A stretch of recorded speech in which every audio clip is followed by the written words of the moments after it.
So good day, ma'am. Discuss the final coverage sa nasabtan. So the low budgets checklist.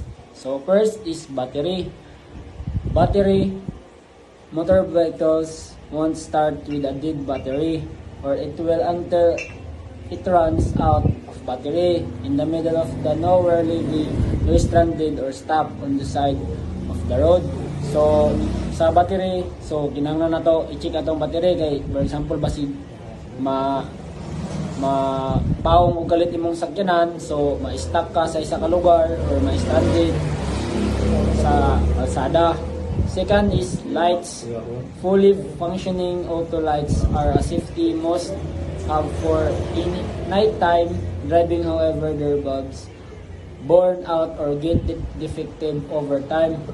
Test the headlights, turn signals, brake lights, reverse lights, and tail lights in the garage. So ato i-check na to ang atong suga. So kay para pagbiyahe na to paggabi, dili ta mapagngan sa kalsada. So check na to ang headlights, turn signals, brake lights, o reverse lights, and tail lights. Third is an oil. Automobiles need oil to lubricate all engine components. Too little oil is bad for the engine. It can cause wear tire on its moving fast parts. So atong i-check atong oil nga okay pa ba siya, limpyo pa ba siya, kay for example mapagnanta sa kalsada may gidangat na to ni. Fourth is water. So it helps the engine of automobiles from overheating. Always check to see that the car's radiator is properly hydrated, especially during the summer season. Keep several 1-liter bottles of water in the trunk just in case the car overheats while driving and needs to put water in the radiator to cool the engine down. So sa water, ma'am, is kinahanglan ang sakyanan kinahanglan na to tubig kay basin ang makina mahugdan og tubig mo overheat siya.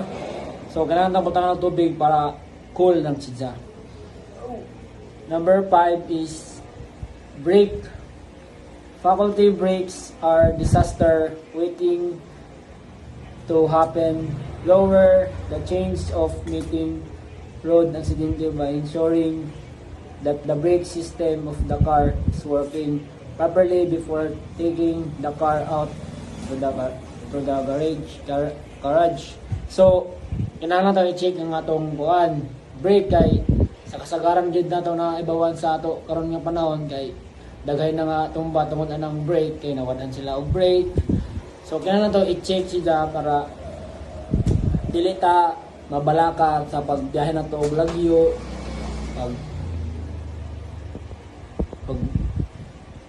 pagbiyahe na to og lagyo nga mapunta sa atong destination nga safety. 6. Air.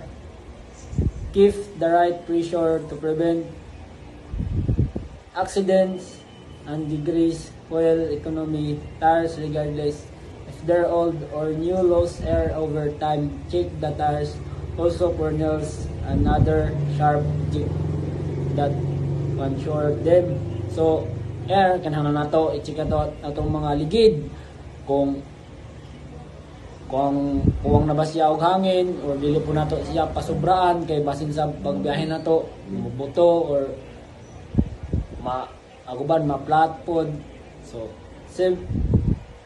7 gas. Running out of gas in the middle of the highways, it is fate anyone would not want to experience as such.